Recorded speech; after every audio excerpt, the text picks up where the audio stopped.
I'm going to show you how to use a sync shot drone in Tom Clancy Breakpoint. With that being said, I'm going to show you how to do it. For me, it is pushing down on left alt, and we're going to bring up the scroll wheels, and we're going to bring up sync shot drone. We're going to click on this, make that our equipped right now.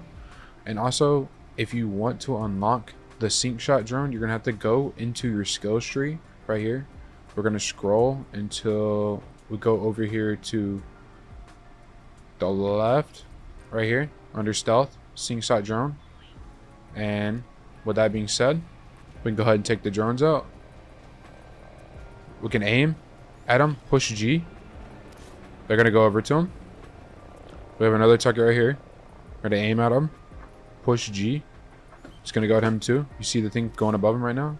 Okay, now that they're both synced up, what we can do is hold down G for me, or whatever it says down there in the bottom left, and boom, just like that, sync shot worked. Both of them are dead.